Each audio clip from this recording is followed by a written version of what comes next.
Good evening, you lovely people. Welcome back to Little White Lane. I hope that you're all having a really good Monday and start to your week wherever you are in the world and whatever you are planning to get up to. I do apologise that the video today is later than usual. I'm absolutely cream crackered. I've had a tough day at work, but nevertheless, I had to get the debrief out here. I wanted to come on here and discuss yesterday's game with you guys. But before we delve into all of that, make sure, if you haven't already, to smash that subscribe button, give it a rocky right hook if you do enjoy the content. Hit that like button as hard as you possibly can. Destroy that notification bell so that you'll be notified every single time we upload a new piece of Spurs of football content. And finally, once you're done abusing all the buttons on the channel, be sure to comment all of your fantastic thoughts and opinions down below. I will be very happy to debate and discuss them. Without further ado, enough faffing about. Let's get cracking with this knacking. Newcastle 2, Tottenham 1. That was the full-time score, and it's a hard game to debrief because you look at the stats. We had more shots than Newcastle. We had more possession than Newcastle, more shots on target than Newcastle. You know, more of everything really. But we end up losing 2-1. We end up losing 2-1 when our players pretty much give their all. We end up losing 2-1 when we have good chance after good chance after good chance. Because it takes one pass through our high line to split us open. The opposition don't even have to get out of first gear to beat us when we play this way. It happened last season when Aston Villa travelled to our stage and we were all over them, dominant in that game, but they scored 2 goals breaking through our high line and win the game. And Newcastle did that yesterday, not necessarily the first goal, but the second for sure. Why on earth are the entire team on the halfway line at the 80th minute? It's a crucial game. It's in a stadium we've been battered at like a haddock down your local chippy over the last few years. Sit back a little bit. I'm not saying park the bus like Jose Mourinho or Sean Dyche style, but maybe, keep one wing back inverted and drop the other one back to cover the centre-backs. Maybe Sarr plays as more of a number 6 towards the end, or one of the midfielders, But we play the exact same way. It's 1-1. We've got pretty much 4 number 10s with Kulusevski, Maddison in the inverted fullbacks, and Romero and Dragozin are back by themselves to take on Isak and Gordon. It's a complete mismatch when it comes to pace. No Mickey van der Ven. This system is an absolute joke, especially defensively, and I used to think it was naivety from the manager defensively. Now I think it's genuinely cluelessness. It really is. No Mickey van der Ven at the back, no recovery play, still play the high line.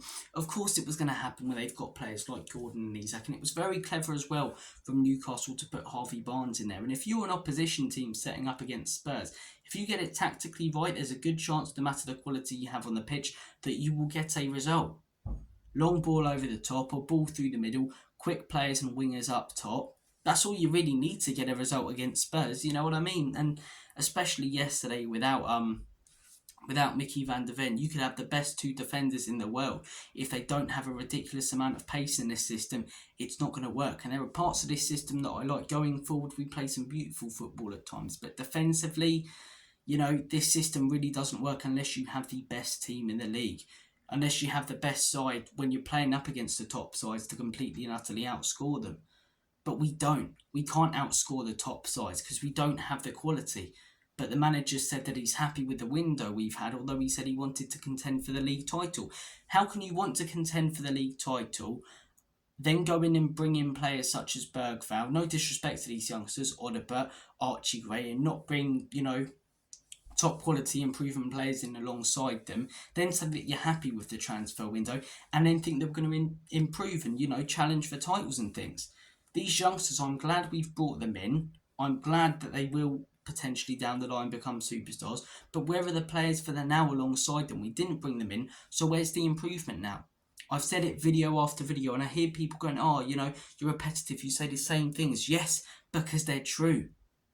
Because they keep needing to be brought up, because they're the reason why we're not progressing as a football club. We're not, regressing either. We're not moving backwards. But we've signed one player this summer who's going to come straight into the first team consistently. The rest are youngsters who may develop into fantastic players, who may not. You're taking a gamble on them. Where are the Ezes? We needed a winger this summer. Why did we not go out there and sign Eze? Or Odegaard and Eze? Bring in the youngster who could turn out to be brilliant. If he doesn't, it don't matter. You've got a proven and quality winger there who's going to create chances, who's going to contribute massively. And then maybe when we come up against these top sides, although defensively, as I say, the system doesn't work, we can outscore the opposition. They score 2, we'll score 3 sort of thing, you know. They score 3, we'll score 4. But we don't have the quality players to do that.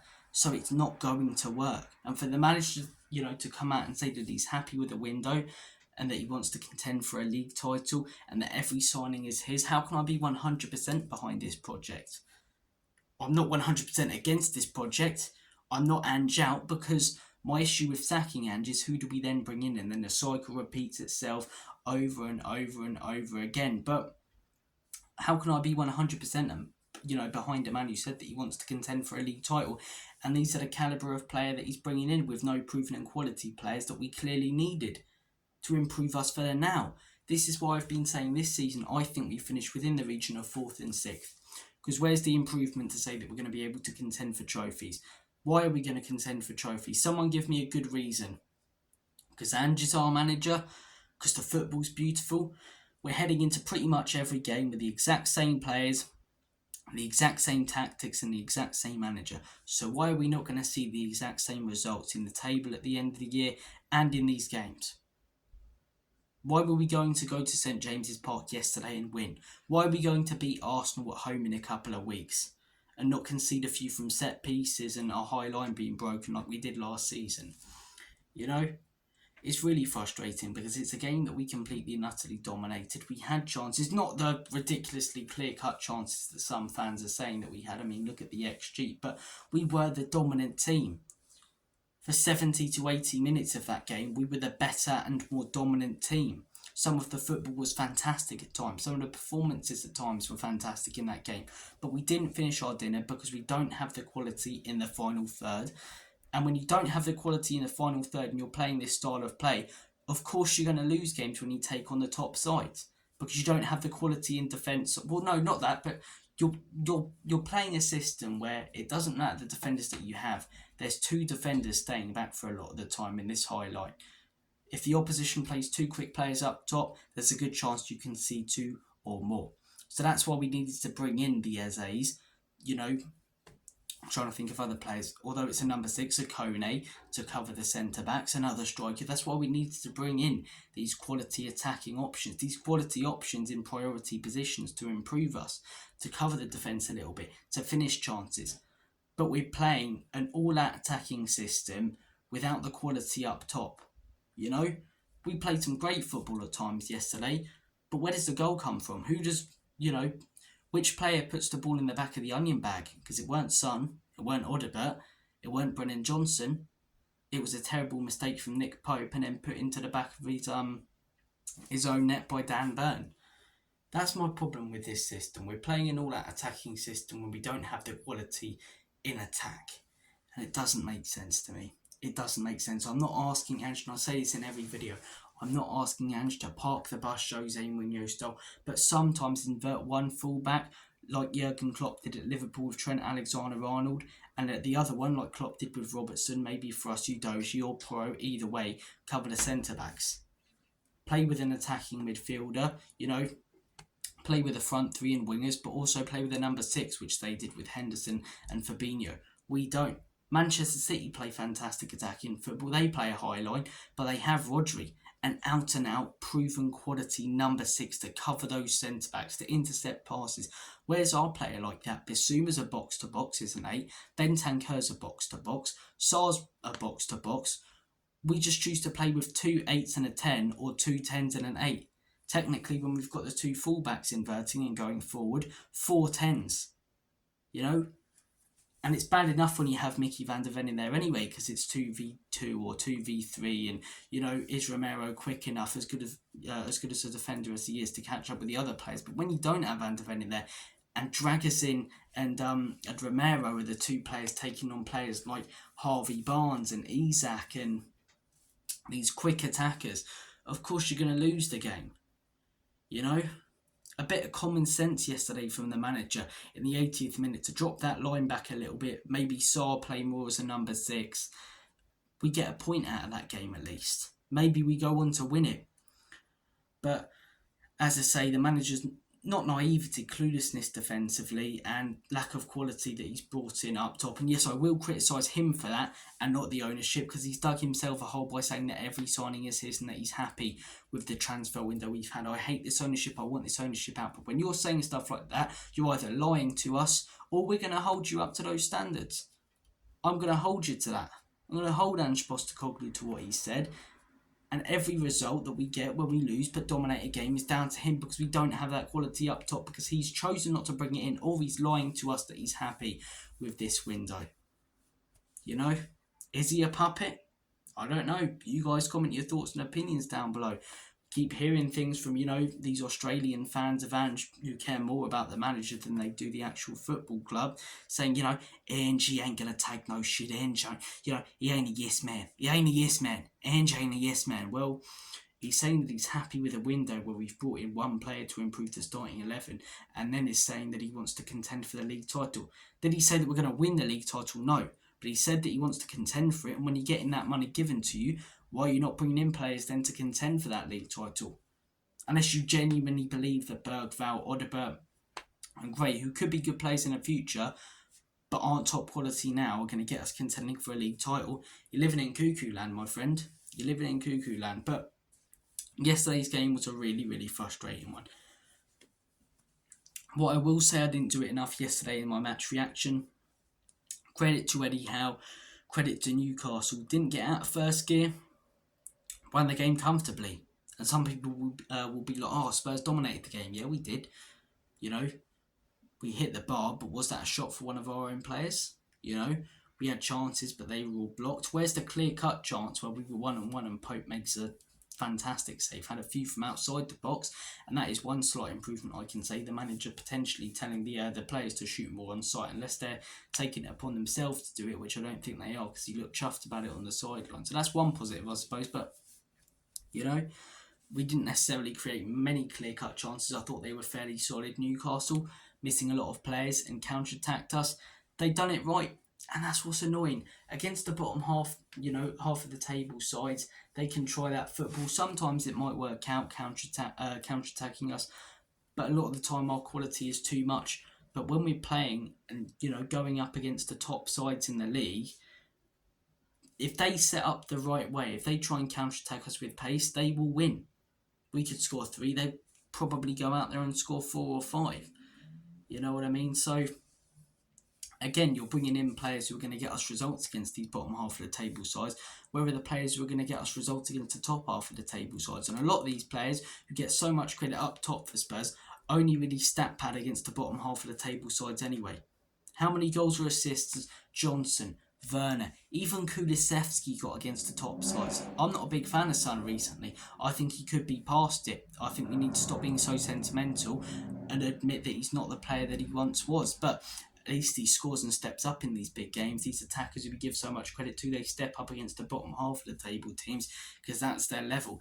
That's where they step up, and that's why we needed to bring in the players who step up against these top sides to improve us, so that we can get results against these top sides if we wanted to compete with these top sides for trophies and for the title. Every time I say top sides have a shot, you'll be pissed by the end of the night. But yeah, look, I've given my thoughts and opinions. Debrief is normally a video where I come on here and I write down about 10 talking points and go through them, but I'm just really frustrated about yesterday. I'm really frustrated. Not upset, just angry. Really angry. At the end of last season, I was more upset than anything else when we were getting battered week in, week out. But it's clear to see what the issues are. My problem is they're not going to change. We're not getting any new players in, at least until January. Ange ain't going to adapt his system. He's not going to have one wing back invert and the other one cover the centre backs or play with the number 6. This is the way we're going to play. So I'll enjoy the good times. I'll enjoy it when we beat Brentford 3 or 4-0 in a few weeks. But I'll also come on here and have a rant and question the manager when we go out against Arsenal and likely lose. When we go out against Man United and lose. Brighton even, Aston Villa, Liverpool, Manchester City, Newcastle, these sort of teams. These sort of teams, man. It just felt so similar. It felt so similar yesterday to that Villa game at home last season. And again, I'll say it again. One of the big problems with this system is that we can be in 5th gear and the opposition can be in 2nd and they can beat us comfortably with 1 or 2 passes or balls over the top or through. The high line, man, it's really, really grinding my gears in. But look, let's do some player ratings, because I didn't do them yesterday. I want to do them on today's video. Vicario, I'm going to give Vicario a 6 because I think he should command his box better. Yes, we didn't concede from a set piece yesterday, but he flaps a lot at that ball. He flaps like a platypus sometimes, and he's a fantastic shot stopper. He really is. His distribution for the most part is solid. It weren't great yesterday, and I think he made 1 or 2 saves yesterday that were fairly good, but I don't know why he's flapping from set pieces like that, and team after team will keep targeting him, and it's not this, fantastic, brilliant, new innovative defensive set piece strategy that we've brought in as to why we've not conceded a set piece in these first 3 games. Pure luck, really, because the goalkeeper's, still flapping. The opposition in Leicester, in Everton, and in Newcastle are still getting free headers and great opportunities. They're just not finishing their dinner, so we will concede a set piece soon. He's got to stop flapping at that ball, man. Flappy bird, honestly. So Vicario, I'm going to give him a 6. Destiny Udogie, I'm going to give Udogie a 6. I'm going to give Udogie a 5. I'm going to give Udogie a 5. His positioning for the second goal isn't great whatsoever. Defensively, he's not looked great. He's not looked great in these first 3 games. Now, if it's 10 games in and he's still performing like this, that's when it's like, there could be a real problem. But at the minute, we know he's coming back from an injury. I'll give him a few more games to try and get his fitness back and then criticise him more if these performances keep on happening. Don't get me wrong, I'm frustrated. It weren't good enough yesterday, but I'm not going to start hugely digging out Udogie. He was consistently brilliant for us last season, and he is coming off an injury and still trying to get his fitness back. He missed a fair bit of pre-season. So Udogie, I'm going to give him a 6. Radu Dragazin, I'm going to give Dragazin a 7. See, we conceded 2 goals. I'm talking about how clueless the manager is defensively, but one of our defenders was one of our best players. Dragazin makes some cracking tackles. If it weren't for those, we would have conceded more. We really would have. We still need Mickey van der Ven in there, but he did as much as he could have without the pace that he doesn't have. That's not necessarily his fault. I think Dragazin had a fairly good game. He made some fantastic tackles. The second goal, you could put it partly down to him, but for me, it's far more down to Romero, same as the first goal. The first goal is hard to pin on anyone. It's just a mess from everyone when it comes to marking. But yeah, Dragazin, I'm going to give a 7. Christian Romero, I'm going to give a 5. Do I think he's a top quality defender? Yes. World class? For Argentina, maybe, but for Spurs, I'm not sure about it. He had huge disciplinary problems the last few years ago. Last season, I thought was his best season at Spurs for the most part. He looked fantastic, but towards the end of the season, not great. And I would say not necessarily purely on him, because I think the main problem is the system. But against Leicester, completely loses track of Jamie Vardy. Yesterday, playing more as a left centre-back, completely loses track of the runners, on an often basis as well. So it's been a disappointing start to the season from Romero. He's losing his man a lot. His positional awareness hasn't been anywhere near as good as last season. Hopefully he can get it back. It's more settling in. Again, I'm willing to give him more time than other players because he's proven how good he can be. So Romero, I'm going to give a 5. But yeah, it wasn't fantastic yesterday. Pedro Porro, I'm going to give Porro a 6. I think he had an okay game. Didn't really create many chances. He had 1 shot from outside the box that was fairly good. But should have done more going forward. Should have done more defensively. But didn't cost us goals or do anything that outrageous. He didn't pull up any trees, but he also didn't cut any down. So Pedro Porro, 6 for Pedro Porro. 6 for Pedro Porro. Moving on to the midfield 3. Pape Matar Sarr, I'm going to give a 6. He had some good moments in the game, but he wasn't on it 24/7 in yesterday's game. Bissouma, I'm going to give again, some good moments, but he takes too many touches on the ball sometimes and it slows down play, and I don't know why he does it. Bissouma, I'm going to give a 5 to Bissouma. I wasn't impressed. James Maddison, I'm going to give a 5 to. I'm going to give a 5 to James Maddison. He had a decent free kick chance, but it's a few times in these first few games, good passes and balls over the top or through the middle have been played to him, and he's taken too many touches. He hasn't been able to control it. His end product and work in that final third in these first 3 games hasn't been up to the standard we expect from him. In terms of dropping deep, collecting the ball, switching play, he's done that brilliantly. in these first 3 games. But yesterday, so many times he got the ball in good positions and just dicked around on it for no reason. I don't get why. Moving on to the front 3. Heung-min Son, I'm going to give Sonny a 6. I don't think it was a bad performance from Son. I think he was better than other attackers. Tried creating some chances. Sometimes his decision making could have been better. I think it was him who was running through the middle. If I'm not a fan of Johnson, we'll get to Johnson in a second. If he plays it to him on the right hand side, then Johnson likely puts it across goal. The worst, but he gets a corner. The best, which is likely at that point, is a goal. So look, I think, some weren't too bad. I'm going to give Heung-min Son a 6. Wilson Odobert, I'm going to give Odobert a 5. Some may say that's harsh. Some might say sunshine. But some might say that's harsh. But I'm not mad for it when it comes to Wilson. I'm not mad for it. I think he had a good game against Everton. But again, is he going to be another one of these players who has good games against the bottom half of the table teams and not against the top? That's why we need an Eze. Because for these big games, you've got Eze coming in. And he can style and profile like Ric Flair against the bottom half of the table size. Wilson Odobert. But a lot of these younger players that we've brought in, are they going to be ready for these big games? Probably not. So if we're not going to be able to contend with top teams in 90 minutes, how are we going to contend for them in the league, or contend with them in the league? So Wilson Odobert, I'm going to give a 5. I thought his decision making was poor. He gave away the ball a lot. Not a fan of Wilson Odobert's performance yesterday. Trying to think, who else did we have on the pitch? Heung-min Son, Wilson Odobert, Dejan Kulusevski, of course, yeah. Kulusevski, I thought he was really good against Everton. He's a player who I'm willing to give more time than other ones, because I do think he can really step up against the top sides. Although his stats might not be their goals and assists. You just have to watch his performances. For example, that one away at City last season, big games, he does step up a fair bit, Kulusevski. But yesterday, I thought it was a little bit non-existent. He looked a little bit better playing in a 10 at the end. But yeah, not his best game, Kudus. So I'm going to give him I don't do halves. I don't do 5.5. So I'm going to give him a 5. I don't think he was good. Coming off the bench, I can't remember all of our substitutions, to be honest. I remember Bergvall coming on. I think he did all right. It's hard to give him any less or more than a 7. The substitution who did do well, Johnson, not a fan of him whatsoever, but I'm going to give him a 7. I am. I thought he put some good balls across the goal. Yes, a lot of fortune with that goal, but he plays a huge part in that move, and with so many others. I thought Johnson had a fairly good game when he came on. I thought it wasn't him that solely changed the game and changed our attacking play. It was moving the 2 number 10s in, which changed our attacking play, but also left us even more open at the back. But Johnson, I thought, looked fairly good. So I'm going to give Brennan Johnson a 7. Guys, comment your thoughts and opinions down below on the game. Comment down below your player ratings. Take care of yourselves. I'm off for a massive flick. I've got bags under my eyes. But I could not do the debrief. So take care of yourselves, guys. All the best. And as always, comment